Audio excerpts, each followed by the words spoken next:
நான் கவிஞர் மனுஷி. இயக்குனர் வினோத் ராஜ் அவர்களுடைய இயக்கத்தில் வெளிவந்திருக்கும் கொட்டுக்காளி திரைப்படத்தை பத்தி தான் இந்த காணொலியில நம்ம பார்க்க போறோம். இந்த கொட்டுக்காளி திரைப்படம் வெளிவர போறதுக்கு முன்னாடியே பரவலா அந்த படம் குறித்த நிறைய விமர்சனங்களும் நல்ல விதமான டாக்கும் இருந்தது. 23ஆம் தேதி இந்த படம் வெளிவருது அப்படின்னோடனே இந்த படத்தை நிச்சயமா தியேட்டர்ல பார்க்கணும் அப்படின்னு சொல்லி ரொம்ப ஆர்வமா வெயிட் பண்ணிட்டு இருந்தேன். அதுக்கு மிக முக்கியமான காரணம், இதுக்கு முன்னாடி அவரோட படமான கூழாங்கல் திரைப்படத்தை இங்க பாண்டிச்சேரியில ஒரு ஃபிலிம் ஃபெஸ்டிவல்ல நான் அந்த படத்தை பார்த்தேன். எனக்கு அந்த படம் அப்படிங்கிறது ஒரு புதுவிதமான எக்ஸ்பீரியன்ஸா இருந்தது. பொதுவாகவே ஃபிலிம் ஃபெஸ்டிவல்ல வரக்கூடிய படங்கள் அப்படிங்கிறது மற்ற வெகுஜன சினிமாலேருந்து முற்றிலுமா மாறுபட்டதா இருக்கும்.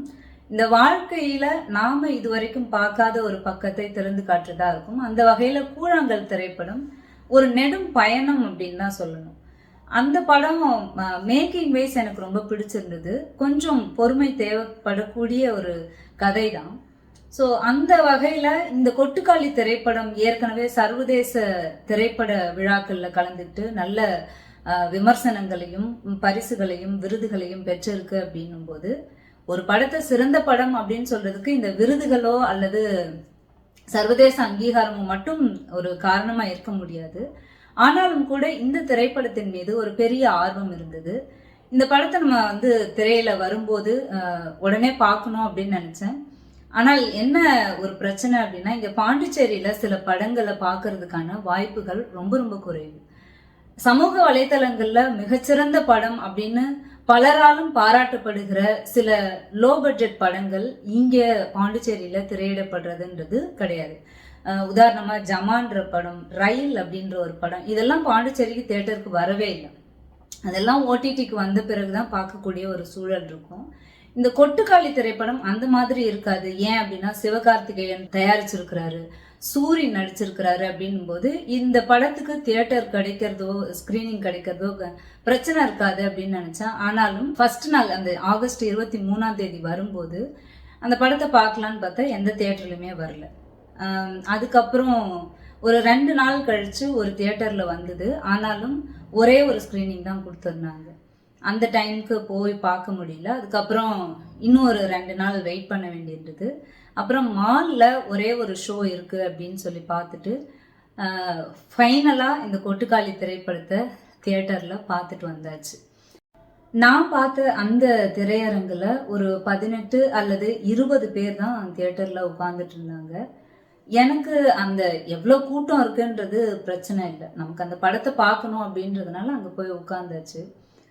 அந்த படம் ஏற்கனவே இந்த படம் சிறப்பு திரையிடெல்லாம் போட்டு சினிமா சார்ந்த பெரிய பிரபல இயக்குனர்கள்லாம் அதை பத்தி ரொம்ப புகழ்ந்து புகழாரம் சூட்டி இருக்கிறதுனால இந்த படம் எப்படி இருக்கும் அப்படிங்கிற அந்த ஒரு மைண்ட் செட்டோட நான் ஒரு ஆர்வத்தோட உட்காந்து பார்த்துட்டு இருந்தேன்.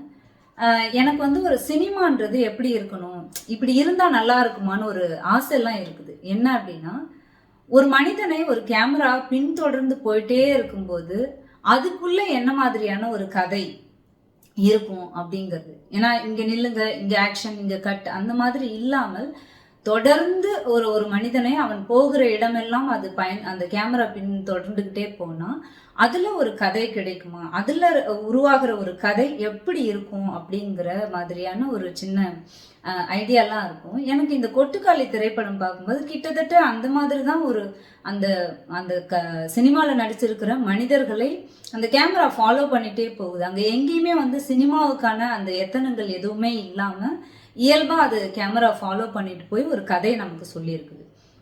இந்த கொட்டுக்காளி திரைப்படம் ஒரு சினிமா அனுபவமா எப்படி இருந்தது அப்படின்னும் போது எனக்கு ரொம்ப பிடிச்சிருந்தது. ஏன் பிடிச்சிருந்தது அப்படின்னா, பெருசா சினிமாவுக்கான எந்த மசாலாக்களும் இல்லாமல் ஒரு அழுத்தமான மிக முக்கியமான ஒரு கதைக்களத்தை இந்த படம் பேசுது. என்னன்னா, ஒரு பெண்ணுக்கு பேய் பிடிச்சிருக்கு அல்லது வசியம் வச்சுட்டாங்க அப்படின்னு சொல்லி அந்த வசியத்தை எடுக்கிறதுக்காக ஒரு சாமியார் தேடி அந்த பெண்ணை சார்ந்தவர்களும் அந்த உறவினர்களும் ஒரு ஷேர் ஆட்டோல கிளம்பி போற அந்த பயணம் தான் இந்த ஒட்டுமொத்த கதை. கிட்டத்தட்ட 1.5 மணி நேரம். இது ஒரு கதையா சொல்லணும் அப்படின்னா குறைஞ்சபட்சம் ஒரு 10 நிமிஷம் கூட ஆகாது. ஏன் அப்படின்னா இங்கேருந்து கிளம்பி போறாங்க, அங்க போய் சாமியார்கிட்ட என்ன நடந்துச்சுன்னு சொல்லணும், அவ்வளவுதான். இதை ஒரு 10 நிமிஷத்துக்குள்ள சொல்லிடலாம். ஆனாலும் இது 1.5 மணி நேரம் அப்படின்னா கிட்டத்தட்ட அந்த வீட்டுல இருந்து சாமியாருடைய அந்த இடத்துக்கு போற அந்த தூரம் 1.5 மணி நேரம் அப்படின்னா அந்த 1.5 மணி நேரமும் இந்த கேமரா அந்த மனிதர்களை பின்தொடர்ந்துகிட்டே போகுது.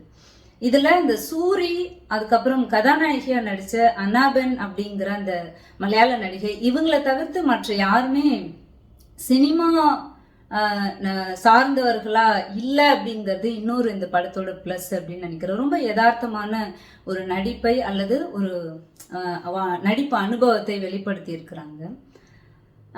இந்த கதையில எனக்கு ரொம்ப பிடிச்ச சில காட்சிகள் இருக்கு. ஒண்ணு, அந்த கதாநாயகி ஒரு இறுக்கமான முகத்தோட அப்படியே முறைச்சிட்டு உட்கார்ந்துட்டு இருக்கும்போது கல்லுல கயிறு கட்டி காலில் கட்டப்பட்ட ஒரு சேவல் அந்த அவளோட எதிரில் வந்து அந்த கயிறை அறுக்கிறதுக்காக அது போராடிக்கிட்டே இருக்கும்.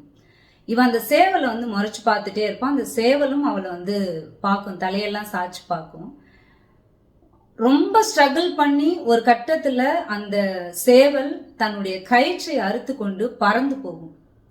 அது பறந்து போன அடுத்த நிமிஷம் அந்த உறவினர், அந்த ஊர்ல இருக்கிற ஒரு சில ஆண்கள் அந்த சேவலை விரட்டி பிடிச்சு தூக்கிட்டு வந்துருவாங்க. இந்த காட்சிக்கும் அந்த பெண்ணுடைய தற்போதைய நிலைமைக்கும் ஒரு பெரிய தொடர்பு இருக்கிறதா, அதுல எந்த வசனங்களுமே கிடையாது. ஆனால் அதுக்குள்ள ஒரு பெரிய அழுத்தமான ஒரு வழி அது பதிவு பண்ணியிருக்கிறாங்க. அந்த பெண் என்னவாக இருக்கிறாள், என்னவாக ஆக விரும்புறா அப்படிங்கறத அந்த காட்சிக்குள்ள அவர் ரொம்ப அற்புதமா படம் பிடிச்சிருக்கிறாரு.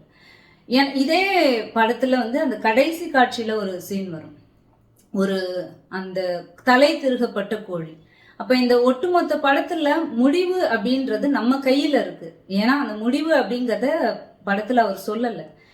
இந்த கதாநாயகி அந்த கட்டுகளை அறுத்து கொண்டு பறந்து செல்கிற, அந்த பறந்து செல்ல முயற்சிக்கிற அந்த சேவலாக இருக்கிறாளா, இல்ல இந்த கழுத்தறுபட்டு துடி துடித்து இறந்து போகிற அந்த சேவலாக இருக்க போகிறாளா அப்படிங்கிறது பார்வையாளர்களோட கையில தான் இருக்குது. அப்படிங்கிற மாதிரி தான் இந்த கதையோட மேக்கிங் போய் முடியுது. இந்த படத்துல இன்னொரு காட்சி ரொம்ப முக்கியமான காட்சி. ஏன்னா அந்த ஷேர் ஆட்டோல சாமியாருடைய இருப்பிடத்தை தேடி அந்த குடும்பம் போயிட்டு இருக்கும்போது ஒரு காட்சியில ஒரு டேம் மாதிரி இருக்கும். அந்த டேம் கிட்ட ஒரு பெண் நடந்து போற பின்புற காட்சி இருக்கும். ஒரு விரிந்த கூந்தலோட ஒரு சுடிதார் அணிஞ்சுக்கிட்டு துப்பட்டா போடாம அவன் நடந்து போயிட்டே இருப்பான். அந்த பெண்ணை இந்த கதாநாயகி, ஷேர் ஆட்டோல போற கதாநாயகி பார்த்துக்கிட்டே இருப்பா. ஒரு ஃபியூ செகண்ட்ஸ்ல அந்த நடந்து போற பெண் இப்படி திரும்புவா, அது கதாநாயகியோடைய உருவம் தான். இந்த கதாநாயகி எண்ணெய் பூசி இறுக்கி பின்னப்பட்ட தலையோடு இறுக்கமான முகத்தோட இருப்பா. அந்த பெண் விரிந்த கூந்தலோட துப்பட்டா அணியாம ஒரு முகத்துல வந்து ஒரு சின்ன புன்னகையோட அப்படியே அவன் நடந்து போயிட்டே இருப்பா. அவளுடைய பாதை அப்படிங்கிறது ரொம்ப பெரிது அப்படிங்கிற மாதிரி அந்த ஷாட் போகும். அது ரொம்ப முக்கியமான ஒரு ஷாட். ஒரு அந்த கதாநாயகி அப்படின்னு கிடையாது, பொதுவாகவே இந்த சமூகத்துல பெண்களுடைய நிலை என்னவா இருக்கு, அவங்களுடைய கனவு என்னவா இருக்கு, யதார்த்தம் என்னவா இருக்கு அப்படிங்கறது ரொம்ப அழகா அந்த ஷாட்ல காட்டியிருப்பாங்க. சாதிய பிரச்சனையை பேசுது, சாதிய ஆணவ படுகொலைக்கான ஒரு தொடக்க புள்ளி அது பேசுது. அதே மாதிரி ஆணாதிக்கத்தை மிக வலுவாக காட்சிகளின் வழியாக, வசனங்களின் வழியாக பதிவு செய்து அப்படிங்கிற வகையில ரொம்ப ரொம்ப ஒரு யதார்த்த சினிமால இது ரொம்ப முக்கியமான திரைப்படம் அப்படின்னாலும் கூட இந்த படம் அது மியூசிக் இல்லை, தெரிந்த சூரிங்கிற அந்த நடிகரை தவிர வேற தெரிந்த முகங்கள் இல்லை, வேற பாடல்கள் இல்லை அப்படிங்கிற பல விஷயங்கள் அந்த இல்லை இல்லை அப்படிங்கிறதும், அதே மாதிரி தொடர்ச்சியா ஒரு கேமரா அப்படியே தொடர்ந்து அந்த பைக்கையும் ஷேர் ஆட்டோவையும் இல்லை நடந்து போற மனிதர்களையும் அது ஃபாலோ பண்றது அப்படிங்கிறதே நம்முடைய தமிழ் சினிமா ரசிகர்களுக்கு அது பழக்கப்படாத ஒரு விஷயம்.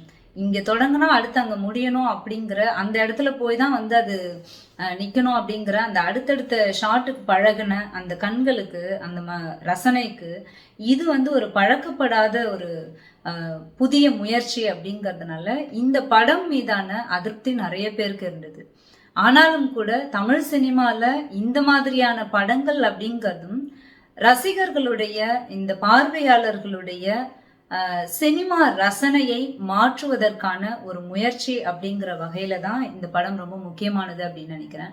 ஆனால் எனக்கு இந்த படத்துல இருக்கிற ஒரு பெரிய குறை அப்படிங்கிறது ஒரு ஒரு ஒரு மூட நம்பிக்கை சார்ந்த அந்த மக்களுடைய அந்த எண்ணம் அப்படிங்கிறதுக்கு எதிரா இந்த படத்துல எந்த ஒரு விஷயமும் இல்லை அப்படிங்கும்போது, அப்போ மக்களுடைய அந்த நம்பிக்கையை, அந்த மூட நம்பிக்கையை இந்த படத்தின் மூலமாக எந்த வகையில கேள்வி எழுப்புறாரு அப்படிங்கிறது மட்டும் எனக்கு புரியவே இல்லை. அதுக்கான ஏதாவது ஒரு சின்ன காட்சியாவது ஒரு வசனத்தையாவது அவர் வச்சிருந்தாரு அப்படின்னா இன்னும் இந்த படம் ஒரு சிறப்பான மிகச்சிறந்த ஒரு படம் அப்படிங்கிற இடத்துக்கு வந்திருக்கும் அப்படின்றது என்னோட தனிப்பட்ட கருத்து. மற்றபடி தமிழ் சினிமாவில் இந்த 2024 வந்த திரைப்படங்கள்ல இந்த கொட்டுக்காளி திரைப்படம் மிக முக்கியமான ஒரு நம் அனைவரும் பார்க்க வேண்டிய திரைப்படம் அப்படிங்கிறதுல எந்த மாற்று கருத்தும் இல்லை. கொட்டுக்காளி குழுவினருக்கு என்னுடைய வாழ்த்து.